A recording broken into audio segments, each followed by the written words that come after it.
Puzzle Bucket. Hey everybody, Kenning here from Fuzzle Bucket with this week's deck feature. I'm going to change up the format a little bit, not going to do the webcam because I want to focus on the deck tech, the gameplay, that type of thing. So what I've got for you this week is an Aggro Warrior deck, because we've showed Control Warrior for the past 2 weeks, and let's face it, it's freaking expensive, right? And, I can't just stick with Control, even though it's tried and true, and it's a really good deck. It has no bad matchups per se, and if it's played well, you can do that slow grind all the way up. But there are other options. This is the Weapon Aggro deck. Very similar to what you may have seen from like Renard a while ago. It centers around weapons, of course, and it's aggro related. Now, what's really cool and caught my eye about this is it has a very distinct strategy, which is use weapons to control the board and use minions to smash face. That's pretty much it in a nutshell. So let's go over the deck real quick.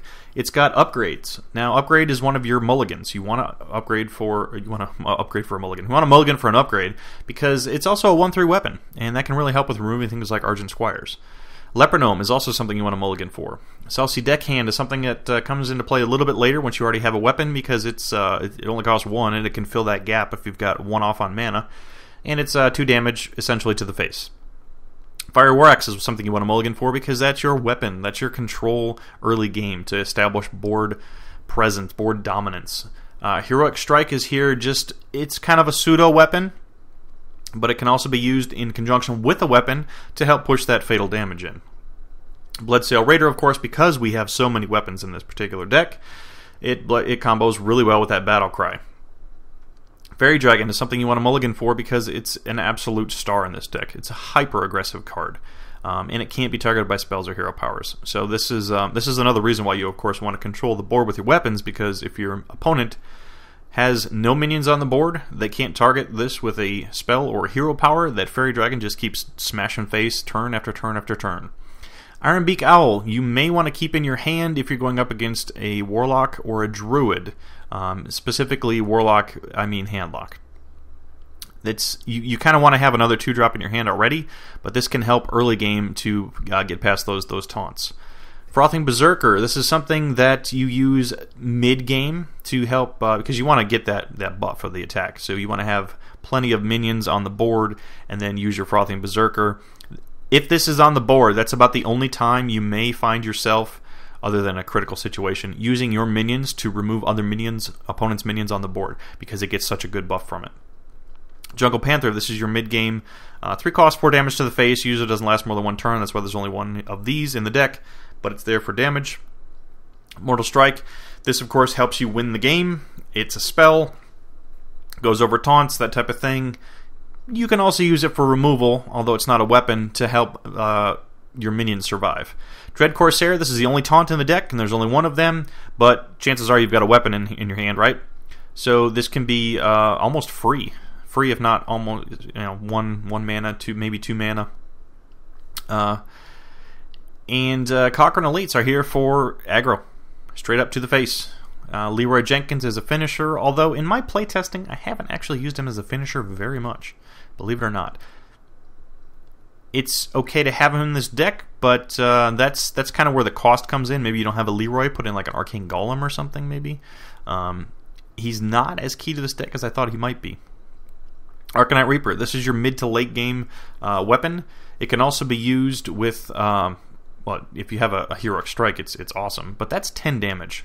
So you may find yourself needing to remove minions on turn 5, turn 6, but turns 4 to 6 are where you make your decision of, do I smash face or do I need to maintain board control? If you don't need to maintain board control, that's a lot of damage to your enemy. 2 Brawls. This is very key to the deck. You kind of have to run 2 Brawls because this is aggro. You have no AoE, no other way of clearing the board, and if you're going up against aggro and you can't maintain the pace that your opponent is dropping minions, well, you brawl. And 9 times out of 10, it works in your favor. Argent Commander, there's only 1 of these because it's expensive, and by turn 6 you should have good board control, and this just helps you push that final damage over. And then Gorehowl. Gorehowl is expensive. It's turn 7. This deck is designed to win on turn 8. If you're not winning by turn 9, that's pivotal for Alexstrasza and a few other reasons. You there's no card draw in this deck. You're going to run out of steam. You're going to be top decking. So by the time you get to turn 7 playing Gorehowl, usually it's used to go to the face for that last 7 damage. But it can be used for removal sake. So that's I know some people don't like it in here because by turn 7, either the game has almost been determined. Either you won or lost, and Gorehowl may or may not help you win. But it's another weapon. I like it in here, and especially if you can do something like an upgrade to it, it's really awesome. So that's the deck in a nutshell. Why don't we go ahead and get into some gameplay? Okay, so we're going up against the Priest. So it's going to be a control, right? Well, this deck is built to beat control. There's also an interesting strategy with this deck, and one of the things that caught my interest was that regardless of what you're going up against, you pretty much have hard and fast mulligan rules, and that is throw away everything if it's not one of 4 cards. Those cards are Leper Gnomes, Fairy Dragons, Upgrades, and War Axes. So we've got our Leper Gnome, and we've got our Fairy Dragon. Now that's a great mulligan, because that's a perfect start for us. It gives us a turn 1, it gives us a turn 2. Fairy Dragon's a star in this deck, because it can't be targeted by spells or hero powers. That's absolutely incredible, and it's a very aggressive card. So this is going to be our perfect optimal turn 2 play. This is the best turn 1 play. Now what we're missing is the weapon to control the board. We don't have that yet. Now, interestingly enough, we have a Frothing Berserker, and we have a minion board presence. Without a weapon to control, we may play Frothing Berserker next turn. The only time that you really, between turns 1 and 3, the only time that you would not slam your minions into your opponent's face is if you have a Frothing Berserker on board, because then you can buff the Frothing Berserker. Now, in this case, we're going to put him out because it's mana efficient.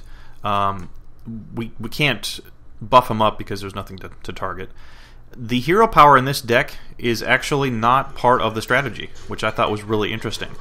That's not to say don't ever use it, but that extra 2 mana you usually don't have because you have other low-cost minions and other things that you're trying to do, maintain board presence, put more minions out, so you really don't use your hero power a lot. Turn 4, yeah, as you can see, there's not really going to be any way that we can use our hero power. Had we used it there, we wouldn't have had a Frothing Berserker out. We would have, I guess we could have done Heroic Strike, but that's kind of a... This is a pseudo weapon, and you can use it as a one-time weapon to remove a minion if you need to, but it's also for going for the face.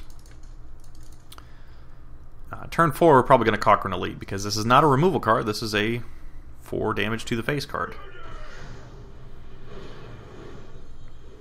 Now this is interesting, because I'm not sure if he realized that does buff the Frothing Berserker, right? He didn't realize that. That's nice. So, we have a decision. Do we remove this with our Fairy Dragon, thus buffing this up to a 5/4? Or, so what happens then? We have 3 damage here and 3 damage here. That's 6 damage. If we remove this, that gives us 5 damage. So we're actually 1 off. Now, he has to use this to trade regardless, and he's gonna trade with the Frothing Berserker. So the question becomes... It goes to 5, so it's Shadow Word Death. It's already Shadow Word Pain. We can't keep it at 4, so we can't save it by removing this. So the best option is really to just use our Cochrane Elite and go for face, because it's 1 extra damage. And in this particular deck, 1 extra damage can make or break you, because remember, we've got to kill him turn 8. Turn 9, we're in serious trouble. We're going to run out of cards. We have no card draw mechanics. And it's built to beat control. Control likes to go late game, so we want to prevent that. Turn 5 may very well be Arcanite Reaper, because okay. So, alright. We knew that was going to happen. Oh, now this is interesting. I can get a free Dread Corsair with my Arcanite Reaper. So, what that does is, if we Leper Gnome... That does 2 damage, brings them down to 11. Then we have 7 on board, which means we need 5. So we actually have lethal here, if my math is correct. 9, 10, 11, 12. Yes. And there it is. Okay. Turn 5 kill. That's pretty much how this deck works exactly by the book.